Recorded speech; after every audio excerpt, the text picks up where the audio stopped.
பார்க்க ஒரே மாதிரி தான் இருக்கு, ஒரே மாதிரி தான் சொல்ற மாதிரியும் இருக்கு, ஆனா மீனிங் வேறையா இருக்கே. அப்படி இருக்க வேர்ட்ஸ்லாம் என்னென்னன்றத பார்த்துடலாமா? ஜபர்தஸ்த், ஜபர்தஸ்தி. ஜபர்தஸ்த் அப்படின்னா பிரம்மாண்டமா, ஆசமா அப்படின்றதுக்கு ஜபர்தஸ்த் அப்படின்றத யூஸ் பண்ணலாம்.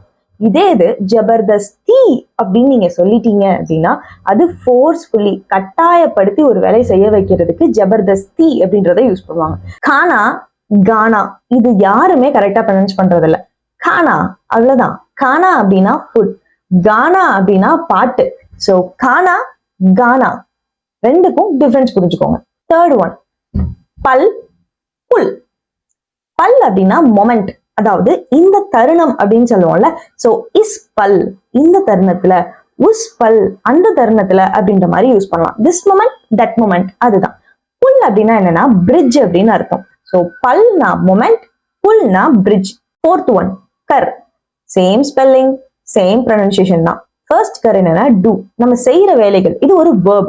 சோ கரோ, கீஜியே அப்படின்லாம் சொல்லுவீங்களா, இந்த கர்னா அந்த கர்ரை தான் டூ அப்படின்றத சொல்லுவோம். இன்னொரு கர் என்ன அப்படின்னா டாக்ஸ். டாக்ஸுக்கு ஹிந்தியில கர் அப்படின்னு தான் சொல்லுவோம். ஃபிஃப்த் ஒன், பாத், பாத். ஓகே, சோ பாத் அப்படின்னா பேச்சு, பேச்சு, ஜஸ்ட் மேட்டர். கியா பாத் ரே அப்படின்லாம் சொல்லுவீங்கல்ல, இந்த பாத் அப்படின்னா பேச்சு அப்படின்றதுக்கு, மேட்டர் அப்படின்றதுக்கு யூஸ் பண்ணலாம். பாத், இது சவுண்ட், டி சவுண்ட் வரணும். பாத் அப்படின்னா ஆஃப்டர் அப்படின்ற மீனிங். ஸோ பாத் பேச்சு, மேட்டர், பாத் ஆஃப்டர் அப்படின்ற meaning. For more video like this, नीचे follow करो द्वारका हिंदी इंस्टीट्यूट.